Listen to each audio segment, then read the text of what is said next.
día 2 de abril me encontraba en Campo de Mayo y escuché por la radio que las Islas Malvinas habían sido recuperadas para el patrimonio nacional. Si quieren venir, que vengan, les presentaremos batalla. ¿Están esperando a los ingleses? Sí, ya estamos aburriéndonos de esperarlo acá, estamos esperando. Y no viene más estos tipos. Estamos tranquilos porque confiamos en nuestras Fuerzas Armadas, ante todo. Y creemos que luchamos por una causa justa y que es nuestra soberanía. ¿A dónde van a estar destinados? Bueno, posiblemente vayamos a la Gran Malvina. Sabemos poco, queremos que todo se solucione en paz, pero si hay que pelear por la Malvina, estén seguros que vamos a pelear. El pedazo de tierra que nos fue arrebatado y que hoy de nuevo es nuestro.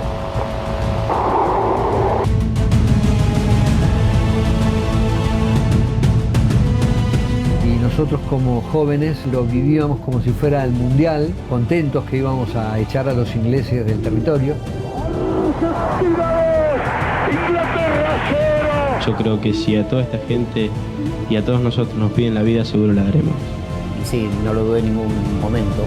Quería ir a estar con mis compañeros, a reivindicar el hecho de que había jurado a la bandera y defenderla hasta morir. Y era diferente el sentimiento que poníamos nosotros hacia ellos. Ellos lo hacían por obligación, nosotros por amor a la patria.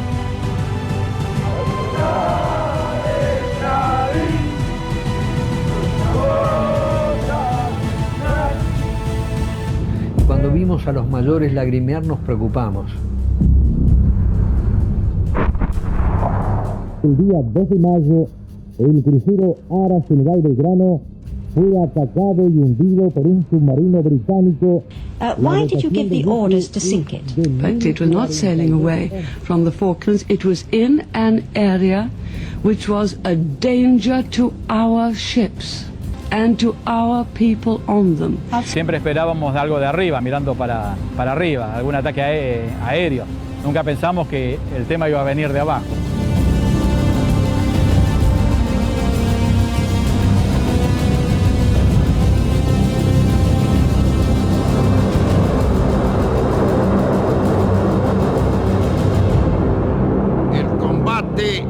De Puerto Argentino ha finalizado.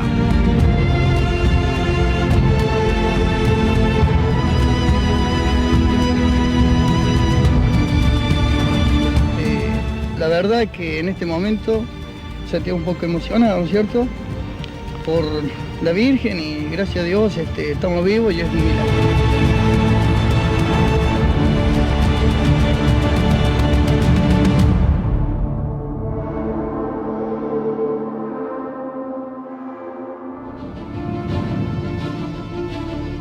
Bienvenidos a nuestro programa especial Malvinas, 40 años, 40 historias. Mañana se cumplen 40 años del comienzo de la guerra y dispara tantos recuerdos dolorosos para la historia de la Argentina que hemos pensado en compartir con ustedes los momentos cumbre, los más importantes, los más trágicos, los más ilusionados, pero también los más decepcionados.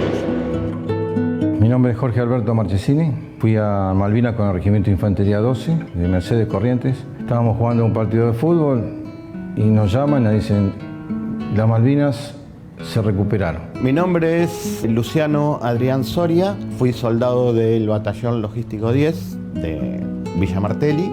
Nuestro batallón estaba donde hoy está Tecnópolis, salimos por General Paz, Avenida San Martín, Ruta 8, Avenida Márquez, la rotonda que está acá nomás, y mi casa paterna estaba en Avenida Márquez 917. Y yo pasé con el camión por la puerta de mi casa.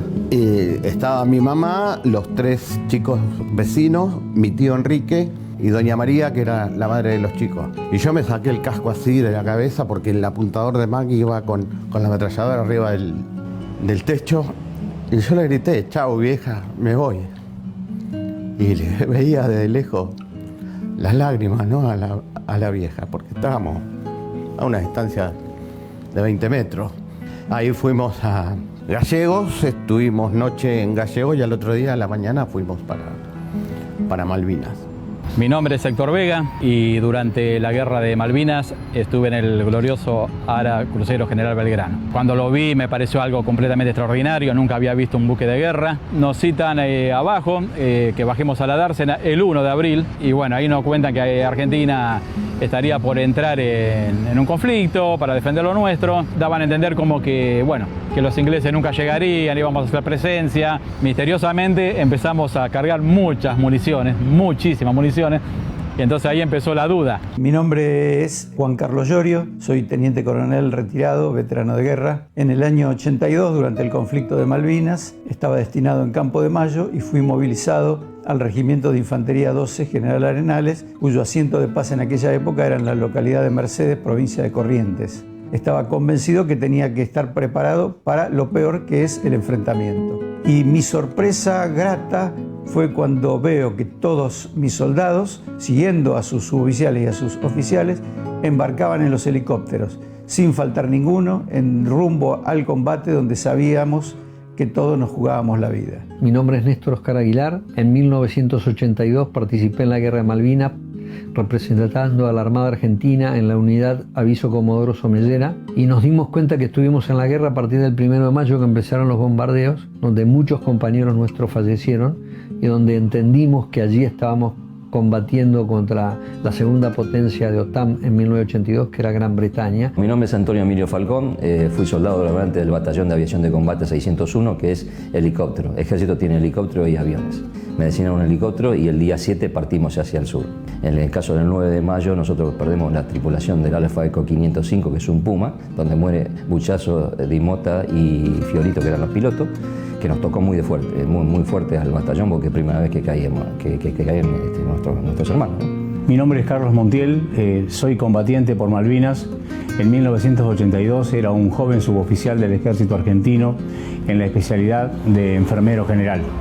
Estaba destinado en aquel momento en el comando de institutos militares en Campo de Mayo. Un día se piden voluntarios para ir a Darwin, a uno de los lugares donde se dio una de las batallas más violentas. Estábamos en la llanura recibiendo fuego del enemigo y al día siguiente, 29 de mayo, llegó el cese del fuego. Nosotros habíamos dejado nuestro regimiento, 35 hombres en el campo de batalla. Durante más de 20 años no hablé de Malvinas. Soy Fabio Santana, fui a Malvinas con la compañía de ingenieros mecanizada 10 de Pablo Podestá, de apoyo del regimiento 7 de La Plata. Nos subieron a un Boeing y éramos 300 en un Boeing espalda con espalda en el piso. Llegamos a Río Gallegos y de Río Gallegos otro avión a Malvinas. El recuerdo era, yo le voy a demostrar a todo el mundo que soy un hombre, tenía esas cosas y que bueno, y que voy a volver a mi casa, pero voy a volver orgulloso. Mi nombre es Claudio Luis Guasardi, soy veterano de guerra de Malvinas, clase 62. Pertenecí al Regimiento 3 de Infantería, a la compañía C Ituzaingó. Los ingleses eran invasores, no eran enemigos, y tenían la orden de recapturar la isla. Entonces yo lo veía como ellos con una orden, nosotros con otra. Lo único que ellos venían a tomar algo que era de nosotros, y era diferente el sentimiento que poníamos nosotros hacia ellos. Ellos lo hacían por obligación, nosotros por amor a la patria. Los británicos tenían un muy importante respeto por nosotros por la forma que se había opuesto la defensa. Me dijeron, ustedes han hecho cosas que nosotros no esperábamos de ninguna manera por las capacidades que se les habían asignado. Y era verdad. Yo soy el comisario retirado Ignacio Arcidiácono de la Policía Federal Argentina, convocado para la Guerra de Malvinas por la Fuerza Aérea Argentina, con otro grupo de aviadores civiles, de empresas e instituciones para cumplir funciones logísticas y de apoyo a la aviación de combate.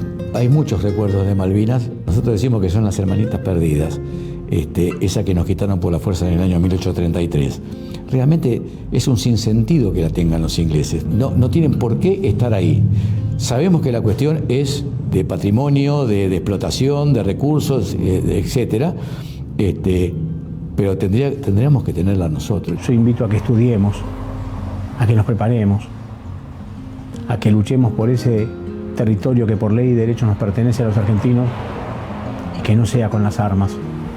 Tengo la esperanza de que nuestras Islas Malvinas vuelvan a ser parte del seno de la patria. Tenemos una parte de nuestro territorio nacional usurpado y en manos de una potencia extranjera. Así debemos ver Malvinas. En las puertas del año 2000 usted ha visto y oído cómo actúa un imperio colonialista y también cómo se defiende un pueblo. El 2 de abril de 1982 a las 6:30 de la mañana, un grupo de infantes de marina y soldados de las fuerzas especiales, en el marco de la Operación Rosario, desembarcaron en las Islas Malvinas al grito de ¡Viva la Patria! Más de 23.000 combatientes se disponían a recuperar lo que siempre fue propio, persistiendo pese a todo para reafirmar los derechos soberanos luego de casi 150 años de usurpación inglesa. La dictadura militar, acorralada por la crisis económica y política, se lanzó a la aventura bélica sin medir las posibles consecuencias. Si quieren venir, que vengan, les presentaremos batalla.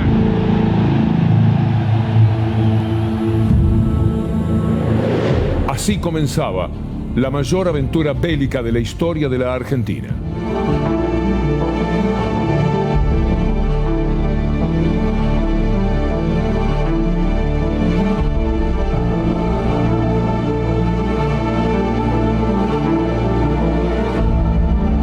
Yo hice la colimba en el año 81 y me llegó una cédula de llamado después que ya sabíamos que habíamos recuperado Malvinas. Tomé la decisión previo a charla familiar y básicamente con mi viejo de qué quería hacer. Y sí, no lo dudé en ningún momento. Quería ir a estar con mis compañeros, a reivindicar el hecho de que había jurado a la bandera. El operativo Rosario, que fue el 2 de abril, donde se recuperó Malvinas, fue el momento en el cual nosotros nos dimos cuenta que, en primer lugar, habíamos recuperado nuestro territorio, pero sabíamos de qué se trataba y a dónde íbamos.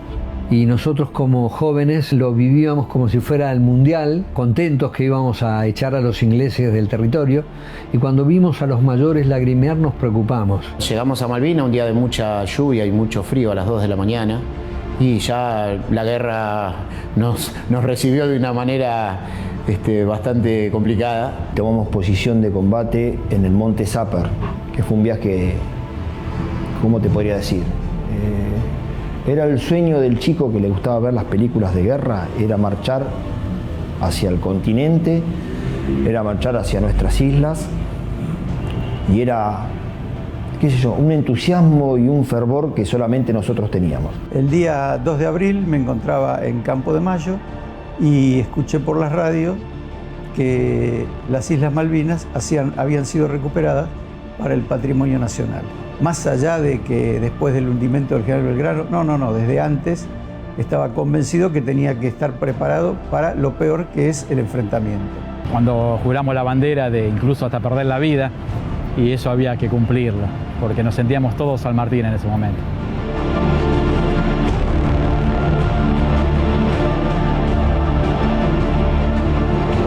La primera imagen fue un aparente éxito. Daba la sensación de que la rendición de los ingleses le permitía efectivamente al ataque por asalto que se había realizado celebrar la reconquista de las Islas Malvinas. Esos primeros minutos, esas horas iniciales de la guerra fueron para el ejército argentino un acicate formidable. Después vendría la verdadera historia. Apenas iniciada la guerra empezó a verse la desigualdad que existía entre un ejército y otro. Y esta era la parte de aventura no prevista para nada en cuanto a las consecuencias por las autoridades del ejército argentino. Rápidamente comenzaron a denunciarse los defectos de un ataque que, por sorpresa, había ganado la primera batalla, pero que después estaría perdiendo casi todas las demás.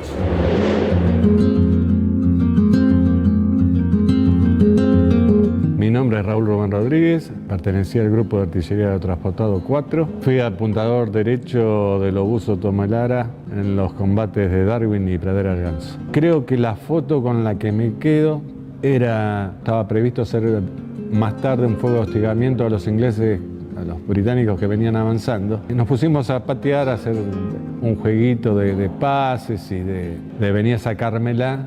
Y el oficial nos dijo: ustedes sigan boludeando, que no sabemos si volvemos. Ahí me cayó la ficha real de qué pasaba, de lo que iba a pasar. Y nos dimos cuenta que estuvimos en la guerra a partir del 1 de mayo, que empezaron los bombardeos, donde muchos compañeros nuestros fallecieron y donde entendimos que allí estábamos combatiendo contra la segunda potencia de OTAN en 1982, que era Gran Bretaña. Dejaban atrás madres, padres, novias y amigos a quienes dedicaban las primeras cartas, llenas de nostalgia y de lágrimas, intentando en vano acortar las distancias. El lápiz y el papel daban paso a las bombas y al fusil.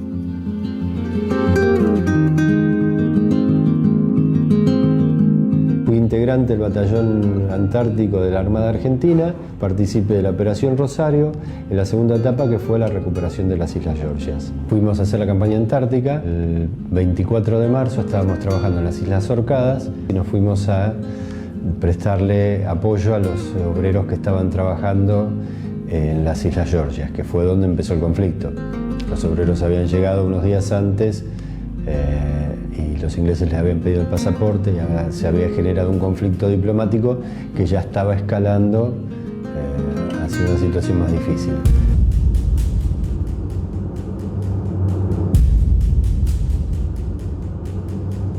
El frío, la humedad, el desarraigo marcaron los primeros momentos de esa lucha que iba a ser tan despareja.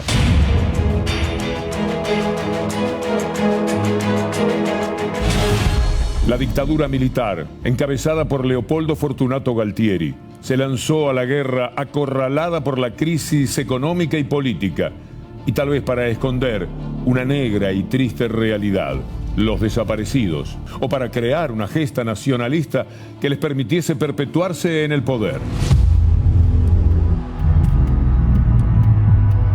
Fueron 74 días entre la recuperación de las islas y el final tan doloroso para la Argentina. Pero cabe preguntarse cómo fue que llegamos a esa historia del 2 de abril de 1982.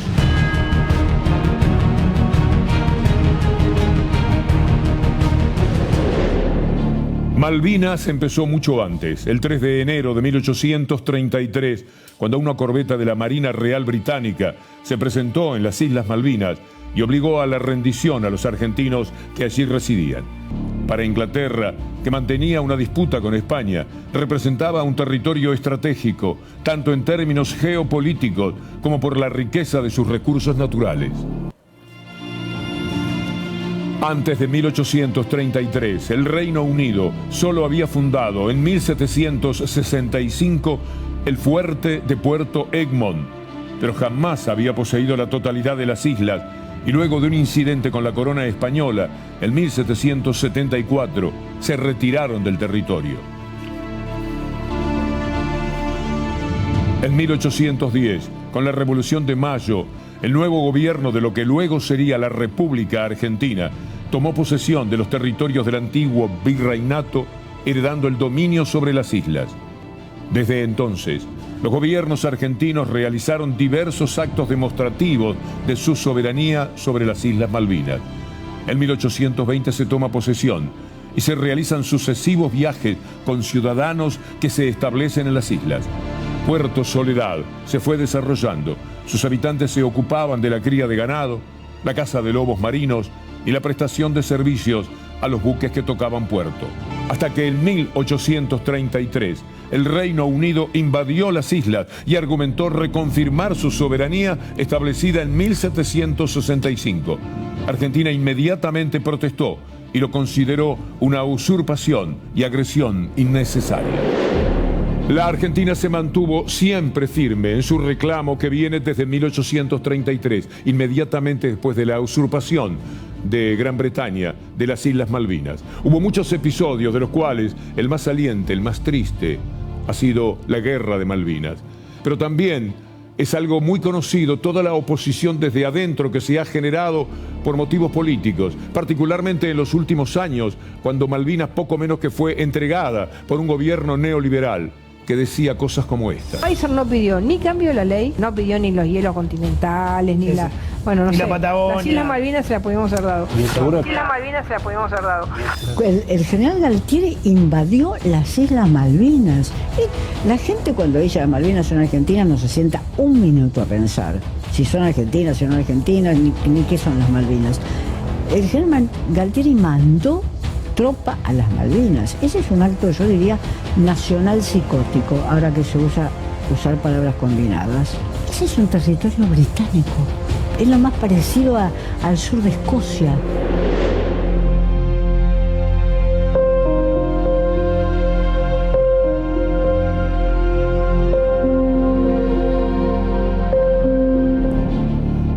En 1965, en el marco de un proceso de descolonización mundial, a través de la resolución 2065, Naciones Unidas instó a iniciar negociaciones para una resolución pacífica y refutó el argumento de la autodeterminación de los pueblos, esgrimido históricamente por el Reino Unido, ya que los residentes de Malvinas serían una población implantada por la potencia colonial. Ambos países aceptaron la resolución y esto fue visto como un triunfo diplomático. De esta manera, Argentina logró instalar la cuestión Malvinas en la agenda internacional. Sin embargo, las conversaciones entre ambos países no progresaron y así se llegó a 1982.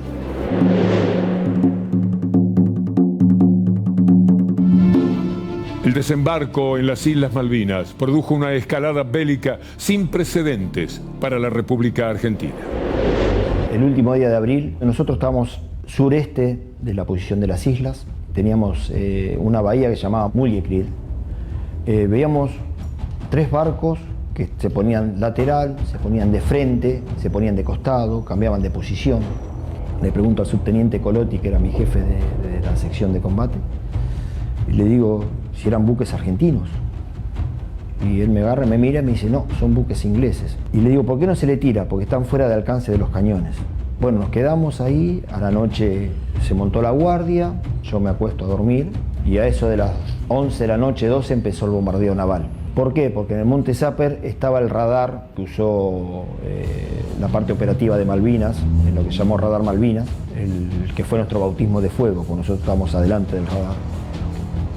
Lo que no me olvido nunca es la primera munición cae a un costado, la segunda munición en el otro costado, la tercera munición no pega en el radar, pero pega en el generador. El generador eléctrico necesitaba el radar. Ese fue el primer tronar de las municiones que soltaron, y ahí empezamos a vivir la guerra. Nosotros tuvimos toda una madrugada bajo fuego naval y de artillería terrestre. Y me acuerdo que al otro día cuando amaneció estábamos parados así, al menos yo y otros 2 más, y las bombas caían de acá a 30, 40 metros y ya veíamos los hongos así, la tierra que salía para arriba, y ya no teníamos miedo a nada. Yo me encomendé mucho a Dios, yo soy católico y yo rezaba a Dios, yo le decía que me peguen en un brazo o en una pierna, pero yo quería volver a ver a mi mamá. Mi mamá y yo teníamos una conexión muy grande. Salimos ahí por la calle Sufriategui y estaba ella, mi papá, unos tíos míos de Entre Ríos. Y bueno, fue un abrazo, unos llantos. En lo personal, Malvinas es la familia, la esposa, los hijos, la patria misma, ¿viste?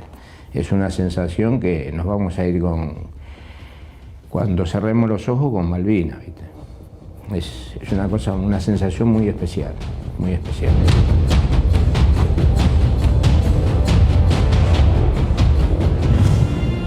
Igual que el régimen militar, la primera ministra de Gran Bretaña, Margaret Thatcher, vivía una situación sumamente conflictiva, con una caída de su imagen sencillamente pavorosa. Los altos índices de desempleo y el feroz ajuste dejaban a la dama de hierro entre las cuerdas. Malvinas sería su gran oportunidad para evitar la caída de su gobierno. Luego de algunos tibios intentos por la vía diplomática, se decidió crear un comité de guerra y viajaron tropas en un barco hacia las islas.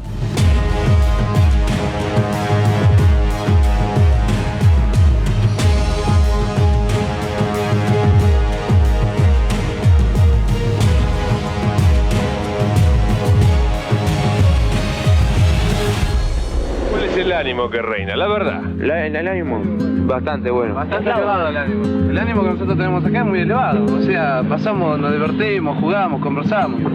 ¿Están esperando a los ingleses? Sí. El Consejo de Seguridad de las Naciones Unidas instó a las partes al diálogo, pero tanto Argentina como Gran Bretaña hicieron caso omiso. La única forma de evitar la guerra, según los propios británicos, sería que Argentina se retirara del territorio de Malvinas, algo que no sucedió. As the military pressure built up, and that was part of our strategy throughout, neither I nor any member of the government has closed any option that might have to be used, but naturally we still hope that eventually we might be able to persuade the Argentines to withdraw and achieve a negotiation by peaceful means. De esta manera, con una visita previa a los Estados Unidos para buscar apoyo, que por supuesto no le dieron porque Estados Unidos jugó un papel dolorosísimo para la Argentina en esa guerra, en contra de los intereses de la Argentina, Leopoldo Fortunato Galtieri pronuncia un discurso que es parte de la historia de la guerra ante una colmada Plaza de Mayo. En la paz con hidalguía y en la paz con honor, pero también dispuestos a escarmentar a quien se atreva a tocar 1 metro cuadrado del territorio argentino. Era natural que el pueblo reaccionara de esa manera, que el discurso calara hondo. Desde los primeros tiempos, cada chico en la Argentina supo la historia de Malvinas, los derechos de la Argentina sobre las Islas Malvinas.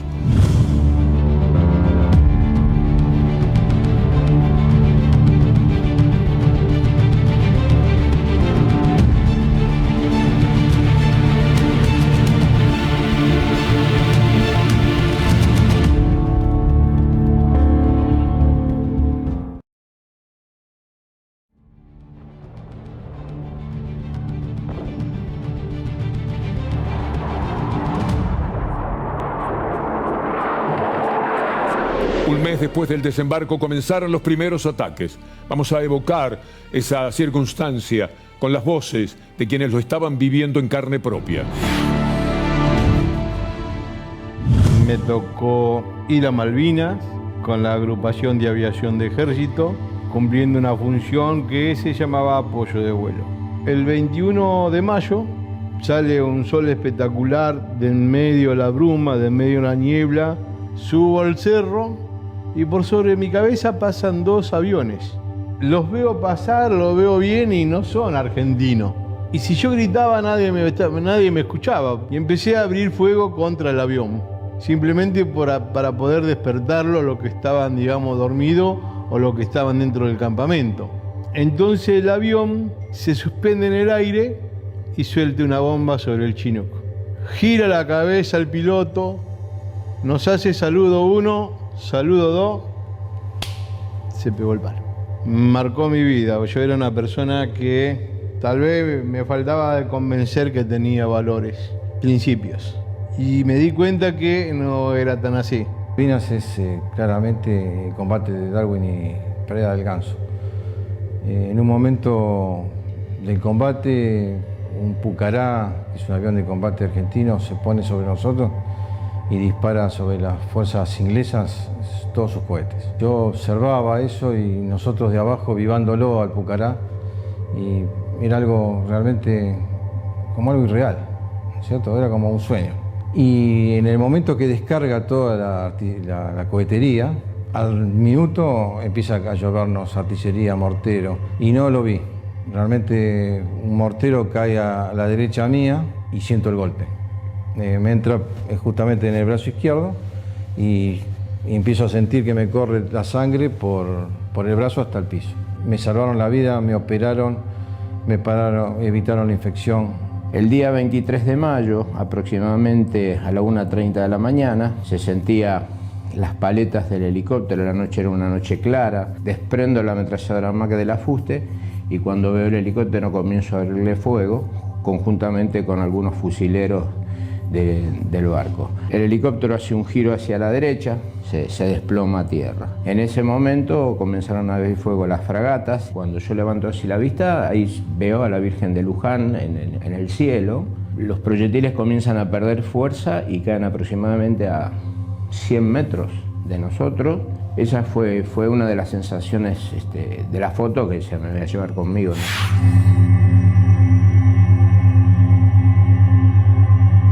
Un día después del inicio de los combates ocurrió un acontecimiento crucial para el desarrollo de la contienda. El 2 de mayo a las 16:05, un torpedo del submarino nuclear británico HMS Conqueror impactó en la sala de máquinas del crucero Ara General Belgrano, provocando su hundimiento y causando 323 víctimas fatales. Una acción criminal debido a que el buque se encontraba fuera del área de exclusión. La primera ministra británica, Margaret Thatcher, defendió la acción militar de esta manera. It was not sailing away from the Falklands. It was in an area which was a danger to our ships and to our people on them. Outside the exclusion zone. But it was in an area which we had warned. At the end of April, we had given warnings that all ships in those areas, if they represented a danger to our ships, were vulnerable. Thatcher mentía, y la periodista británica que le estaba entrevistando la denunciaba claramente. No era verdad lo que estaba diciendo la primera ministra británica, ni en ese momento, ni cuando trató de defender una historia de una crueldad tremenda que marca cómo juegan las grandes potencias cuando se trata de una guerra. Lo que hicieron fue un crimen directo, por afuera de la historia de Malvinas, adentro de la historia de las perversiones más grandes que se pueden haber cometido durante una guerra. Thatcher mintió, entonces y para siempre. El crucero tardó 1 hora en hundirse por completo. Fue la mayor tragedia naval de la historia de la Armada Argentina.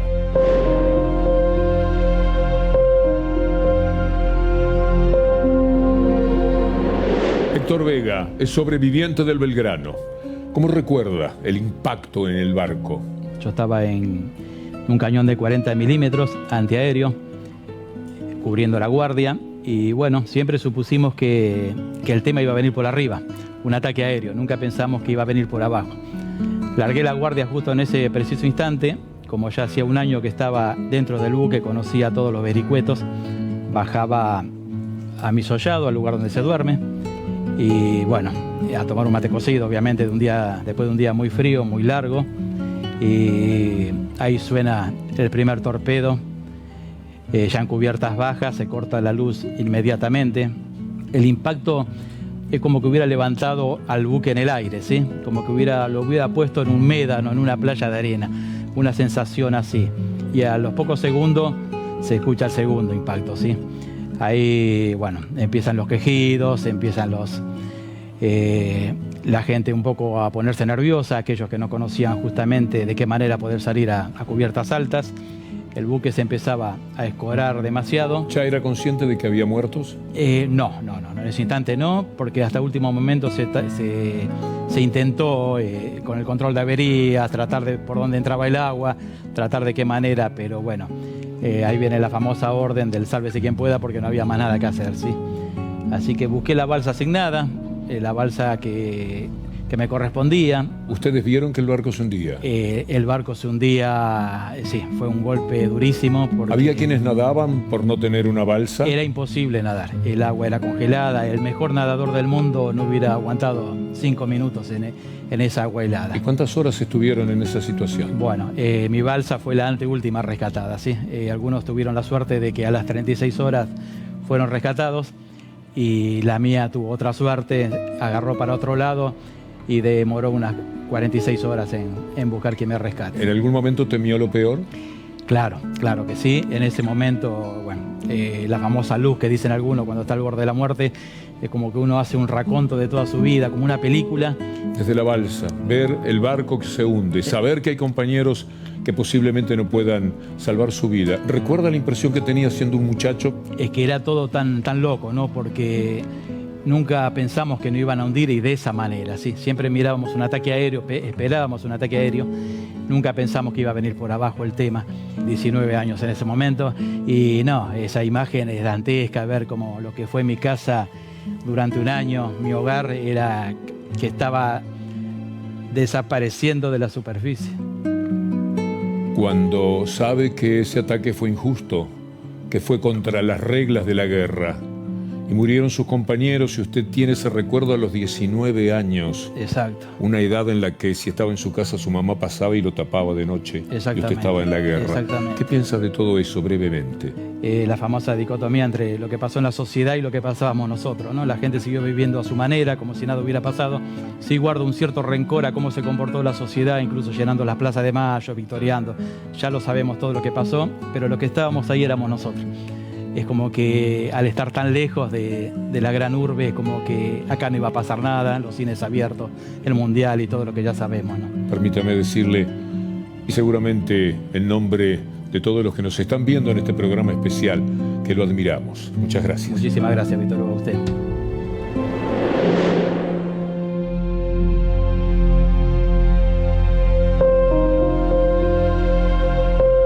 Me tocó ir a la guerra con un mejor amigo de cuatro patas llamado Vogel.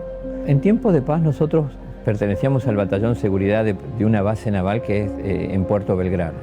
En tiempo de paz hacíamos vigilancia y seguridad, 2 guías con 2 perros, entonces patrullábamos toda la base y en puestos objetivamente muy importantes. Cuando llega a Malvinas se nos convoca para que fuéramos a hacer de policía militar y control de población en el puerto. 18 perros fueron elegidos para ir a defender la patria por su adiestramiento, por su capacidad, por su coraje. El valor que tiene un compañero en la batalla o en el campo de batalla es inmenso. Yo los tuve tanto seres humanos especiales como en este caso Vogel, que nos convertimos en inseparables. Y para mí fue mi sostén, mi ángel de la guarda y un gran maestro. Me enseñó grandes valores que muchas veces los seres humanos carecemos. Yo tardé 28 años en recuperarme.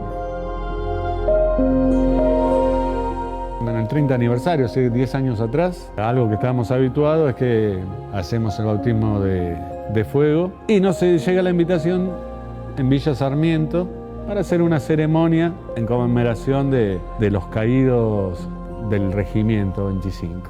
Bueno, estábamos formados a la espera de esta entrega y cada veterano de guerra que había estado en el 25 entregaba una medalla a un veterano de guerra del Grupo de Artillería de Transportado 4.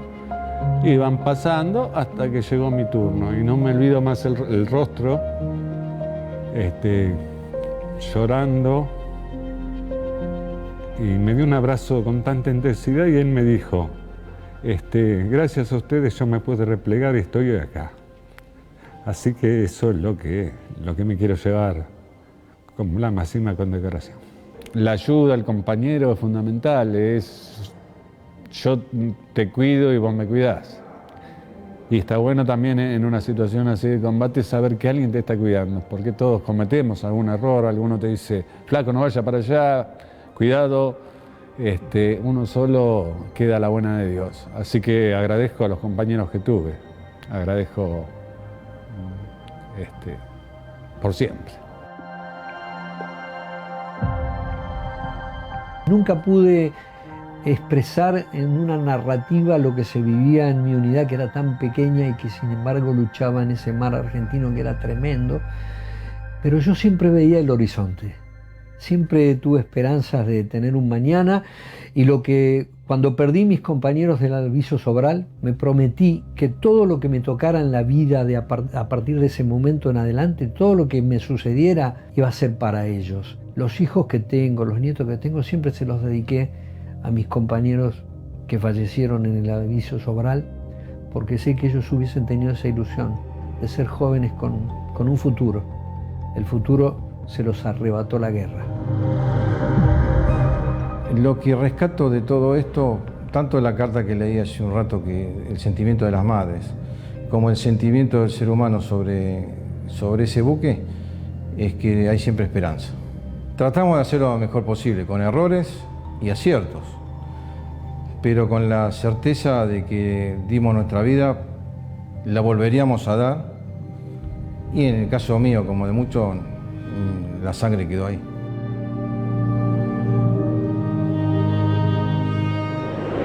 La guerra no era auspiciosa y la derrota ya parecía inevitable para la Armada Argentina.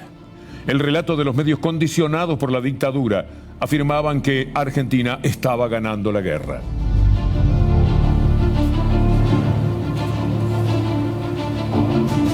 ¿Cómo está, presidente? Haciendo sábado a la noche acá ustedes. Y acompañándolo a usted, general. Gracias. A usted y a todo el equipo de gente que sabemos que están en estas tensas jornadas, felices por un lado, nerviosas por otra, pero trabajando acá de continuo. Les agradezco mucho. Yo sé que ustedes son los representantes, realmente representantes, genuinos representantes de la opinión pública argentina. Pero la derrota ya era un hecho incontrastable. La batalla de Puerto Argentino fue el último episodio de la guerra, un combate que duró 2 días sumidos en la más pura desorganización. Allí los ingleses fueron avanzando sobre las posiciones argentinas. Después de un feroz combate, el 14 de junio de 1982, a las 9:15, se firmó la rendición. El combate de Puerto Argentino ha finalizado. Nuestros soldados lucharon con esfuerzo supremo por la dignidad de la nación. Los que cayeron están vivos para siempre en el corazón y la historia grande de los argentinos. Juan Carlos Llorio era teniente coronel del batallón número 12, subjefe de compañía, y estaba en ese epílogo de la guerra. ¿Cómo se vivió ese acontecimiento, Juan Carlos? Muy fuerte. En ningún momento estábamos preparados para una derrota. Yo creo que nadie en sus cabales puede emprender una guerra, un enfrentamiento, pensando en que va a ser derrotado. Yo era segundo jefe del equipo de combate Solari, una reserva estratégica operacional helitransportada que estaba lista para intervenir en muchos lugares en Malvinas, y fuimos a contraatacar al regimiento 2 de paracaidista británico. Es decir, fui convencido de que íbamos a derrotar a ese enemigo que estaba atacando el istmo de Darwin, y resulta ser que ellos nos derrotaron a nosotros. ¿Por qué? En buena ley. Porque tenían superioridad de todo tipo. Cuando nosotros llegamos en los helicópteros, inmediatamente nos batieron con fuego de ametralladora muy nutrido, con fuego de artillería también muy exacto. Lograron detenernos, desorganizarnos. Tuve que empezar un poco de nuevo, perdimos varias horas en esa reorganización, se hizo de noche. El teniente coronel Herbert Jones, que era el jefe del regimiento 2 de paracaidistas británicos, perdió la vida porque era tan dura la resistencia argentina que él mismo se fue al frente para impulsar el ataque de sus hombres. Y esa valentía que realmente demostró le costó la vida porque no pudo seguir avanzando. ¿Cómo recuerda la escena de la rendición?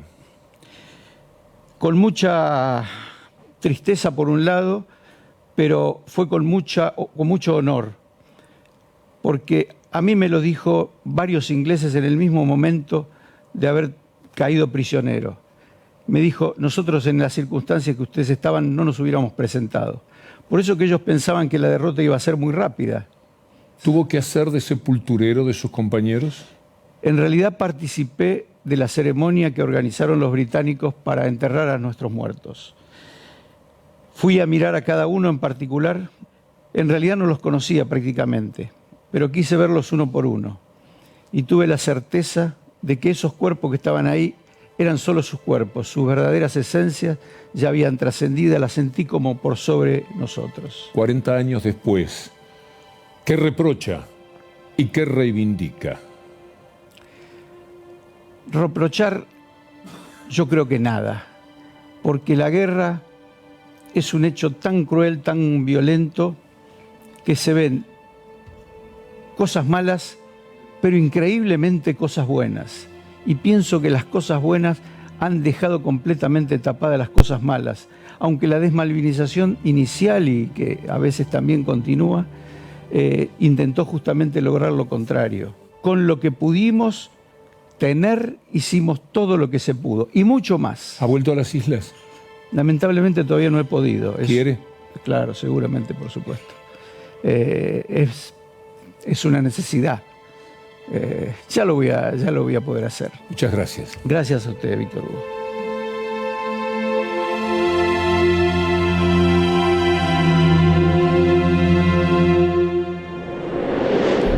La Argentina pasó del estamos ganando a la más cruel derrota. Pero ¿qué sucedió en el medio? ¿Cuál es la historia? A fines de 1982 se creó una comisión integrada por 2 miembros de cada una de las Fuerzas Armadas que debería elaborar un informe minucioso con el fin de evaluar el accionar de los comandantes de la guerra y determinar las responsabilidades.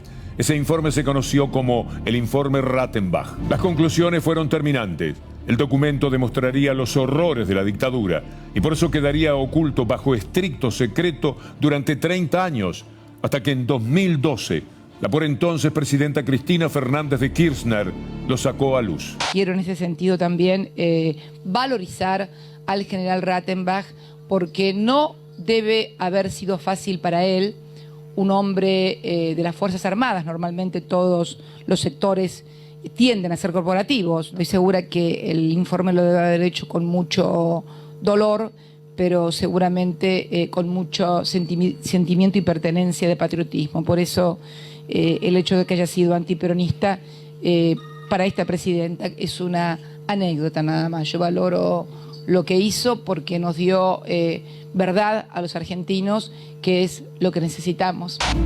Además de un cúmulo de errores técnicos, lo que se dio fue la demostración fehaciente de la escasa preparación que tenía el ejército para afrontar una batalla tan dura contra uno de los ejércitos más poderosos del mundo. Toda la logística falló. El aprovisionamiento de las tropas, la táctica, la estrategia, todo lo que se hizo fue demostrativo de que la Argentina no estaba preparada para semejante guerra y que el intento de Leopoldo Fortunato Galtieri fue una aventura que no tuvo piedad con los jóvenes que iban a presentar su cuerpo, sus almas en esas batallas. Hasta acá los horrores de la guerra. Pero hay otra historia, todavía más perturbadora, que tiene que ver con las torturas y con los maltratos.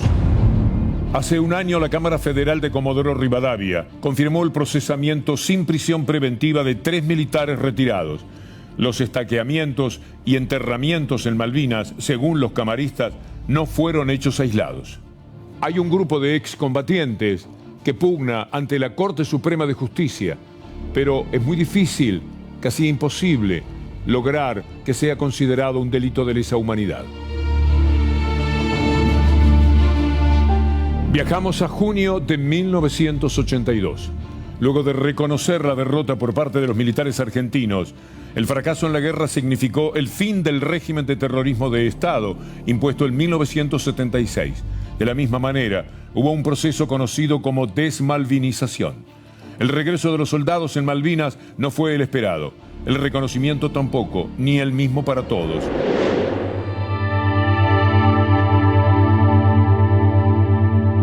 La música siempre me hizo alivianar el equipaje duro de la guerra. Siempre me acordaba y siempre decía, cuando vuelvo voy a cantar esto, voy a cantar otra. La vuelta fue muy dura, me llamé a silencio, no solamente para cantar, sino también para hablar de Malvinas. En el año 97 volví a cantar y me empecé a sentir feliz, pero no hablaba de Malvinas, igual no hablaba. Y el 2 de abril del 2012 canté una canción, Solo le pido a Dios, y cuando vi la recepción con el público, fue como que algo me dijo interiormente, tenés que cantar para malvinizar. Malvinas para muchos y para mí en particular fue eso, camaradería y nada, amor a la patria, a la bandera y a los compañeros específicamente. Hay un deseo que Dios me cumplió, ¿no? Que mi sueño era servirle a la patria y creo que en el poco tiempo que duró la guerra de Malvinas le serví a la patria por toda la vida.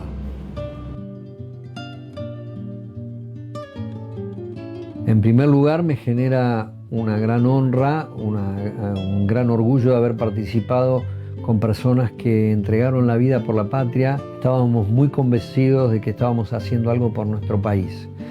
En segundo término, me deja hoy, a 40 años, mucha pena, porque veo que no quedó nada por aprender, ni pudimos demostrar absolutamente nada. Es más, fuimos por ahí maltratados por ser los perdedores. Nosotros no sentimos que fuimos perdedores, ni tampoco sentimos que nos rendimos, porque nos obligaron a deponer las armas. Nosotros estábamos dispuestos a quedarnos allí hasta el final.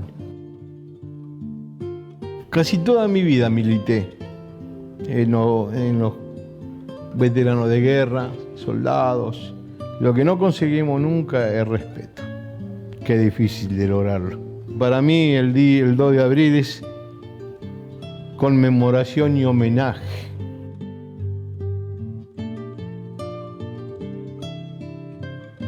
Siento que cumplí, que hice todo lo que pude en el campo de batalla, pero que tenía que hacer algo después. Hoy poseo, por lo menos itinerante, la mayor muestra bibliográfica temática que existe respecto al tema Malvinas, y estoy en el orden de los casi 1500 libros, títulos, que es la Biblioteca Popular Puerto Argentino Malvinas. Yo invito a que estudiemos, a que nos preparemos, a que luchemos por ese territorio que por ley y derecho nos pertenece a los argentinos, y que no sea con las armas. Tengo la esperanza de que nuestras Islas Malvinas vuelvan a ser parte del seno de la patria. Tenemos una parte de nuestro territorio nacional usurpado y en manos de una potencia extranjera. Así debemos ver Malvinas. Pero cuando miramos Malvinas, la vista se va allí al centro de la isla Soledad, donde está el cementerio argentino de Puerto Darwin. Y esas cruces son como brazos abiertos que miran al continente y esperan que hagamos un país mejor. Hay muchos recuerdos de Malvinas. Nosotros decimos que son las hermanitas perdidas, esa que nos quitaron por la fuerza en el año 1833. Realmente es un sinsentido que la tengan los ingleses. No tienen por qué estar ahí. El caballito de batalla nuestro es: fueron, son y serán argentinas. Es un sentimiento, eso no lo vamos a olvidar.